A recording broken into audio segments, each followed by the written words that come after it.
The Clearing the Crease podcast, powered by BODOG.net, continues. James Cybulski, Andrew Raycroft, Mike Commodore, and one of only 47 people in the history of the sport of hockey in the National Hockey League to pot 500 or more goals.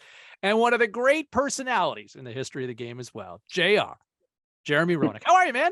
I'm great. Love being on with you guys. Two of my favorites, actually. Razor, you've been a lot of fun to watching you a lot.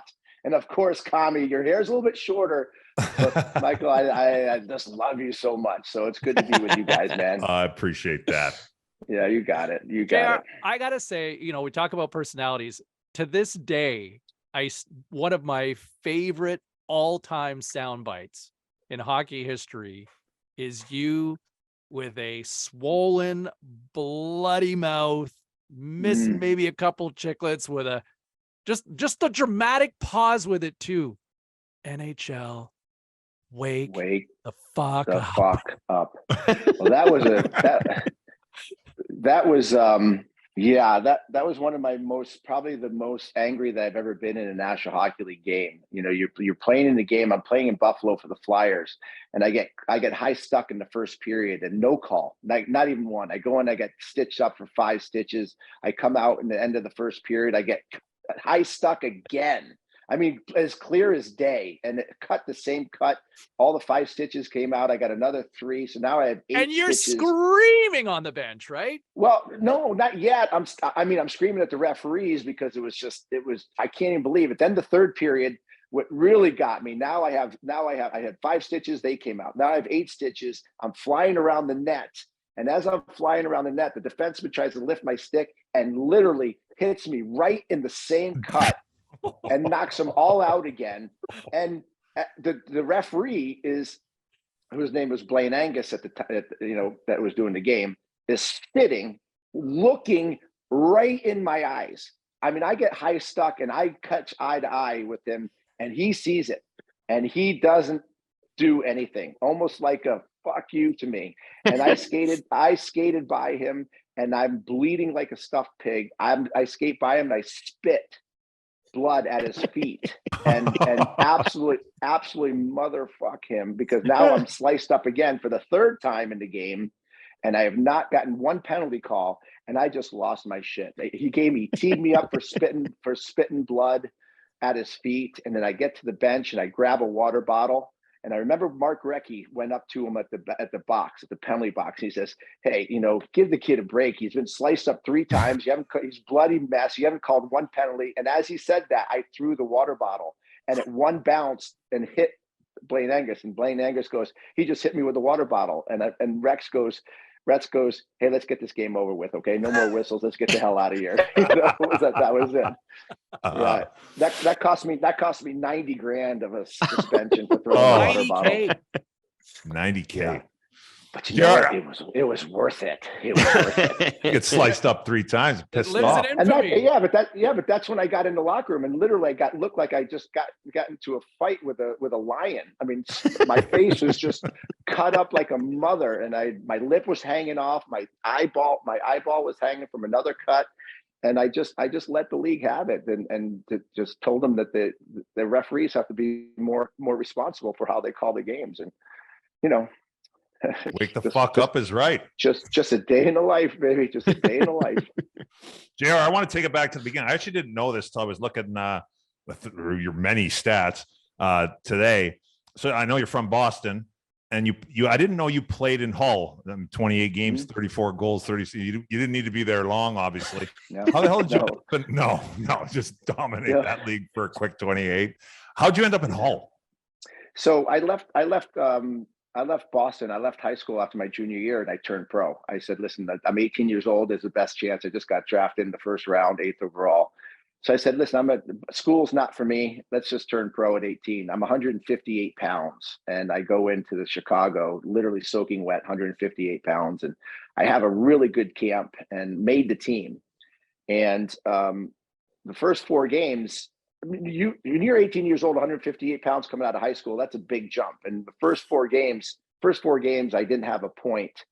And Mike Keenan came up to me and says, "Hey, kid, listen, I could keep you here and you can battle it out, or or I can send you down to the juniors so we can play against kids that are a little bit more your age, your size. You get a little bit more like tutelage and stuff like that, and play, you know, a higher type of game.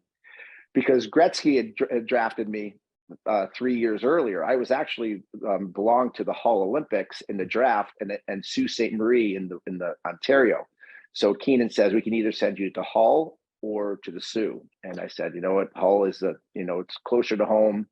I love the Quebec League because of its offensive, it's offense.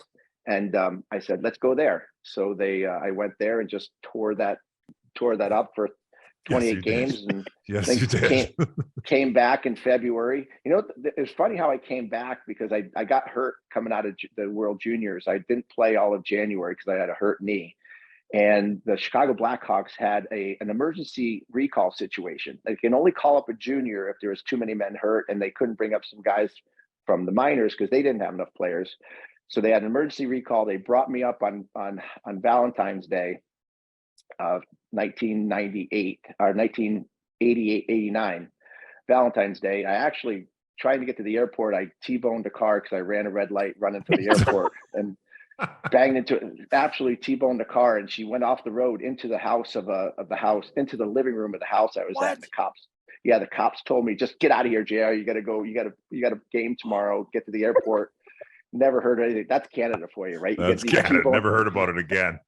T-bone a car, never hear about it again. But I scored my first goal that next night without playing one game for like 6 weeks because of a knee injury in Minnesota. And I did it without a name tag on my back. They just called me up, and Mike Keenan, I scored 3 games in a row in the call up. And Mike Keenan went to Mike Gapsky, who was the trainer of the Chicago Blackhawks, and said, hey, make sure the guys that are injured stay injured. We're not sending this kid back. So these guys, even though they can play, keep them injured, So yeah. It was pretty funny how I got to stay up with the team the rest of the year. You talk about tearing it up in Hull. You were I think there's about 4 years between the two of us, JR, but I kind of caught the very tail end, the remnants of the strip in Hull. Did you get to experience the magic of the strip? Ready? So you mean the strip? Do you mean the strip nightclub? Club? All the nightclubs. You mean the strip club? Yeah. Well, there were some there too, but like there was that stretch of all the bars, right? Broad Street and City Club and Shalimar's. The Shalimar. Well, Shalimar was our hangout, right? So that was your spot. Shalimar. So it was Shalimar to Pigalle to Shalimar. It was back and forth, and then a little bit of Poutine in between. But these guys always wanted to hang out with me, not because they liked me the most. It's because I was making NHL money in juniors, so they knew I would pay the bill everywhere. I was making like $35,000 playing juniors. Everybody's like, "Oh, we're going out with JR." We're going to Pigalle's. We're going to Pigalle's. Yeah, the lap dances on JR. Oh man, yeah. JR. So we had a little Thayer Academy talk a few games ago. The Bruins played Chicago, so the JR profile was done on Nesson. Obviously, I saw that. Did you? Yeah, that was great. Was very cool.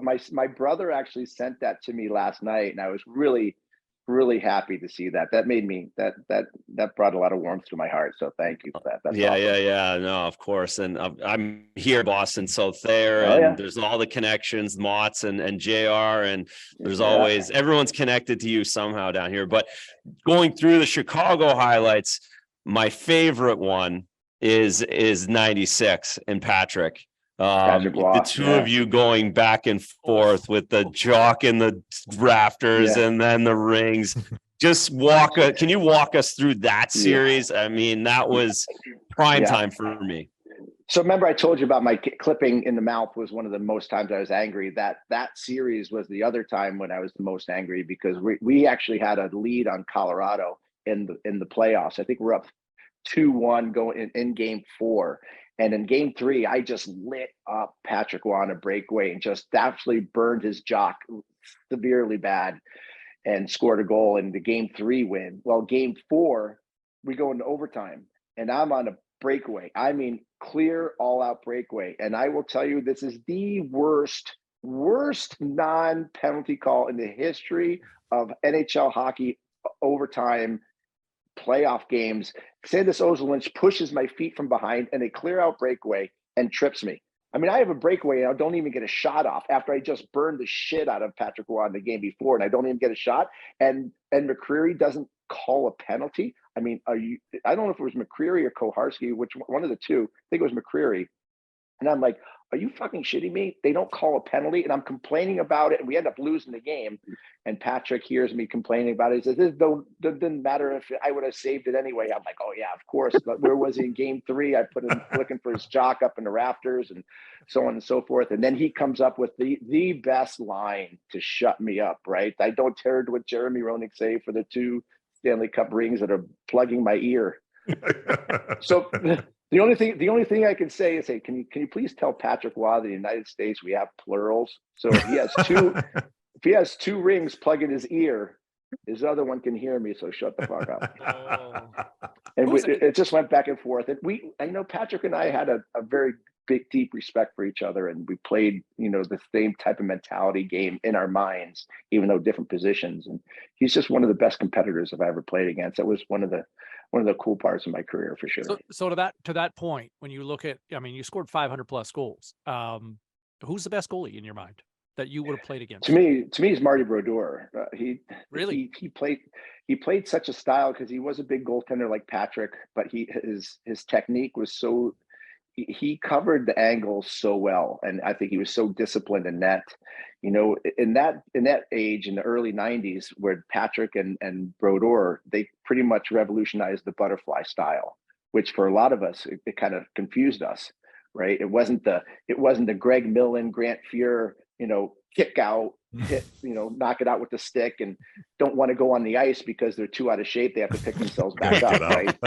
Yeah. These are the goaltenders that actually started to get in shape, right? Marty Brodeur was definitely more, was bigger, was definitely more athletic, and always drove me crazy. And I can't tell you how many times I get in front of that net, and that little stick just would come up right in the smoothie and knock you out for about 3 shifts, man. Knock you out. Yeah. You know what that's like, Razor. It's so gutless. I feel guilty about that sometimes. I can imagine you just couldn't wait to get that little smoothie shot into somebody in front of that net, right? There's a list of guys. Yeah, for sure. JR, I want to ask you a question. I get a lot. I get it a lot because I roasted them online, and it hasn't gone away since with fucking Babs. But I just want, one of the reasons why everybody loves you is you speak your mind, you say it how it is. Maybe give me a couple of coaches, like, I'm not saying roast them or anything like, but a coach that you liked, and maybe one so much that, that you didn't like so much. For me, the one coach that I had the biggest love-hate relationship with was Ken Hitchcock in Philly. When you're in a Ken Hitchcock locker room, it's Ken Hitchcock's team, right? And he's one of the best coaches I've ever played for, one of the most brilliant minds that I've ever played for in terms of his hockey knowledge, his ability to work a bench. But he just complained all the time. He whined all the time. And I was one of those guys that liked to have fun. And I wasn't the guy that was, that was stringent in the locker room, that didn't smile. I always wanted to have fun. And he was like, JR, why you always have to be on your own page? And I'm like, because my page is more fun and it's better and it's more exciting, and your page is boring and you just want. So it was just one of those guys. We were like sandpaper. I respected the hell out of him, but he drove me crazy. I can remember playing in the game and he's yelling at me in the game. And I literally stopped and said, will you shut the fuck up? I'm trying to play a game here. Like, it's enough. I'm tired of hearing you whine. But you can't take away how great of a coach Ken Hitchcock was and what he did in the game. He will go down as one of the best coaches of all time. I just wish that he stopped. And he wished I stopped my mouth too. So there wasn't enough air in Wells Fargo Arena for both of us. Yeah, I had Hitch for a year and a half or so in Columbus, and I same thing with Hitch. I always thought, maybe you'll agree with this, if we could have had Hitch on game day during a game, if he would stay in the fucking locker room and come in the intermission and give his little spiel, and then when everybody else goes out for the game, if he would just stay the fuck off the bench and stay in the coach's room, I don't think he ever would have got fired. Because all of the problems, at least when I was around, was Yeah. he just got on the bench and would not shut the fuck up. You could be winning Well- the game 5-0 and be all over somebody for like doing some minor turnover in the first period. Yeah, I remember Guy Carbonneau told the story when he was in Dallas the year that they won the cup. He like literally he yelled at the team so much he went off the bench and said, "You guys do your own thing. I'm out of here." And he walked off the bench because the team was sucking so much. All of a sudden, the team changed. Yeah. He left. Carbonneau came on, took over the bench, and they came back, and now they are winning. So then Ken came back onto the bench, and Guy Carbonneau goes, "Get the fuck off the bench. fuck out of here. Get off. You're done. Get off the bench. You're not welcome here. You leave us once, you're out." I thought that was like the greatest story ever. That's awesome. Yeah. Do you like the game now, JR? Do you like the way the NHL is right now? It's a great question, Razor. Really, that's a great question. I think the game is as talented. I think what these guys can do on blades and what they can do on skates and ice, they're specimens, right? But I just think it's a boring, bland style of game. Everybody can do the same thing. Everybody can shoot. Everybody can skate. Everybody can, there's no physicality anymore. The fighting has been drastically decreased 80% in the game. I am an old school type of guy. I think it does not play well over TV. It's the talent is as good as it's ever been, but how many times you see a defenseman behind the net throw the puck from behind the net all the way up to the blue line, they tip it in and they go chase it. There's very little creativity left in the game. You do have your players like Zegras who are fun to watch. Obviously, Connor McDavid's the best player I think ever to put on blades. He's the most talented player I've ever seen. I'm amazed at their agility and their ability to play the game, but to me, it's just not exciting. I want to see a good fight. I want to see somebody get hit really hard and not have somebody come and fight just because the kid got hit hard. It's part of the game. And I think what the league has tried to do to protect players from themselves, which is okay with the headshots, but these ticky-tack penalties, you slash somebody in the hands, you get a penalty, stuff that doesn't matter in the game. I think they're trying really hard to increase the goals, but now that they have increased the goals, I mean, take out the slashing on the hands penalties, the stupid ticky-tack stuff that you don't need. But so to answer your question, I like it, but I don't love it. Listen, we really appreciate the time, JR, and it's so gracious and love the storytelling. And I feel like we could, we're just starting to peel back layers. We could go all day on this, but I got to tell you, one of the I've been fortunate enough to cover a lot of cool events, in my lifetime, and Leaf fans are going to kill me for bringing this up, but covering that 04 series with Philly and Toronto, I mean, you called game, right? You called game with that, and what a shot! What a shot! What a rocket over Eddie! It was my favorite. It was my favorite goal of all time, and it was my favorite moment because I'd never heard Maple Leaf Gardens or at the time silent. But it was louder. It was louder than I've ever heard it when Sammy Kapanen got hit. And by the way, Sammy Kapanen got hit by Darcy Tucker harder than anybody I've ever seen. I tell you, every player in the league right now, if they get hit like Darcy Tucker hit Sammy Kapanen, they would be out for 2 months. They wouldn't even come back to the ring. Sammy Kapanen gets up. He gets up. Gets off the ice. Actually, Keith Primo had to reach out with the big hook. Yeah, hook him off the ice. Get him in. Yeah. I jump on, score in overtime, and knock them out of the playoffs. And to my love of, and I love Toronto. I love Toronto. I love the fans, but they have not won a series since that goal. And that makes me so happy. They have the JR jinx. That does make me happy. Yeah, they beat Ottawa. They beat Ottawa in round 1, and then they lost to you guys in round 2, and have not won a series since that 2004. 18 years. They got the JR jinx. The JR jinx. I like that. Where can we find you? Where can we find you these days? If people want to find more JR. Yeah, so I actually do a podcast with my good buddy Andrew Peters and Craig Rivet after the whistle on Wednesdays. That's kind of my only connection to the game. Besides that, you got to come out to the golf course and play with me. And I'm getting you out there, Kami, really soon. I wish you can come with me into South Carolina next month, but I'll get you out to Pebble next year. And I'm going to Pebble tomorrow, so I'll let you know how it goes. I would love that. And am I going to see you in Georgia the week of the Masters? Are you going with Drew? We'll be there. Okay. Yeah, we'll be there. Okay, I'm not playing, but I think I'm meeting you guys right after you're playing, or maybe Tuesday to Friday or Wednesday to Friday. I'm looking forward to it. Yes. Well, listen, maybe we'll skip a day at the Masters and go play Sage Valley. That'll be great. Ooh, yeah.